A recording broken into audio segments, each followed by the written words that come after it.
Today's topic is electric dipole in uniform electric field. मतलब मैंने जब इलेक्ट्रिक डाइपोल को एक थीटा एंगल पे यूनिफॉर्म इलेक्ट्रिक फील्ड में रखा तो उस पर क्या क्या इफेक्ट पड़ेंगे उसके बारे में डिस्कस करना है। तो लास्ट वीडियो में मैंने डिस्कस किया है कि उस पर फोर्स कितना लगेगा, नेट फोर्स कितना लगेगा वो इलेक्ट्रिक फील्ड को मैं जब डाइपोल को रखेंगे किसी थीटा एंगल पे। लेकिन मैं फिर से यहाँ पे डिस्कस करना चाहता हूँ वो फोर्स भी। तो उससे पहले इंपॉर्टेंट पॉइंट ये है कि फोर्स का फॉर्मूला जो होता है किसी भी इलेक्ट्रिक फील्ड में, एक चार्ज को, कोई भी इलेक्ट्रिक फील्ड है इसमें अगर एक किसी चार्ज को यहाँ रखेंगे अगर वो पॉजिटिव चार्ज है तो उसमें इलेक्ट्रिक फील्ड जो फोर्स लगाएगा उसका डायरेक्शन होगा, अगर ये चार्ज पॉजिटिव है तो उसका डायरेक्शन होगा इलेक्ट्रिक फील्ड के डायरेक्शन में और उसका वैल्यू होगा Q इंटू ई।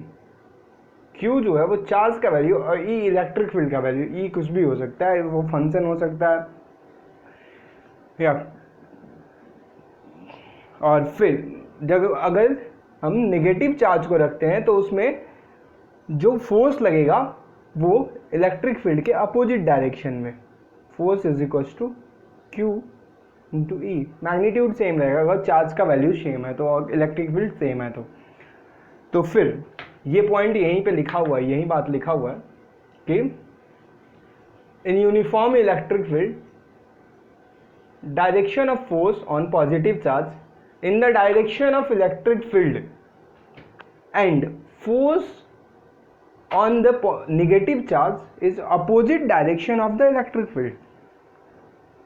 तो यही बात को यहाँ पे डिस्कस करना है। उससे हम नेट फोर्स निकालेंगे कि अगर एक इलेक्ट्रिक डाइपोल को इलेक्ट्रिक फील्ड में रखते हैं तो उस पर नेट फोर्स कितना लगेगा। तो इस पॉइंट के हिसाब से यहाँ पे ये पॉजिटिव चार्ज है और इलेक्ट्रिक फील्ड, इसी को मैंने यहाँ पे सिंपल करके ड्रॉ किया है। तो इसमें डाइपोल में क्या होता है, एक चार्ज पॉजिटिव होता है और एक चार्ज नेगेटिव होता है। तो पॉजिटिव चार्ज वाले पे इलेक्ट्रिक फील्ड के डायरेक्शन में लगेगा और नेगेटिव चार्ज के इलेक्ट्रिक फील्ड के अपोजिट डायरेक्शन में लगेगा। और डाइपोल में क्या होता है, दो चार्ज होते हैं जो एक किसी पॉइंट से इक्वी डिस्टेंस पे रखे हुए होते हैं और equal magnitude and opposite nature के होते हैं। तो मतलब एक माइनस क्यू एक प्लस क्यू, तो वही यहाँ पे रखा हुआ है। एक प्लस क्यू है एक माइनस क्यू है, तो एक के ऊपर प्लस क्यू पे इलेक्ट्रिक फील्ड का डायरेक्शन ये है तो फोर्स का डायरेक्शन क्या होगा, यही होगा F is equal to Q into E इस डायरेक्शन में।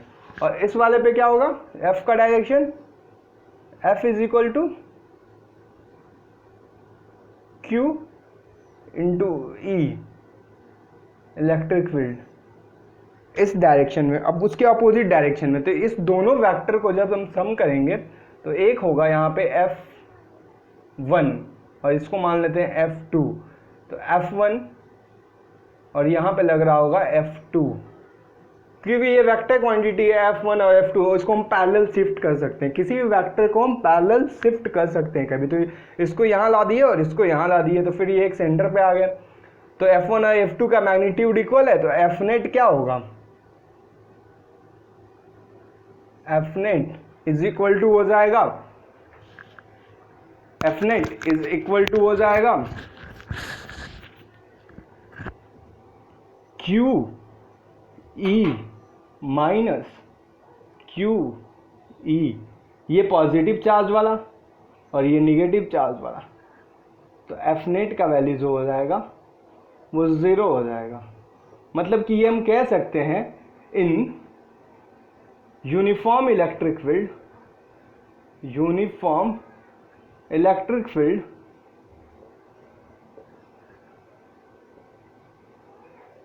force on dipole this net force on dipole is 0।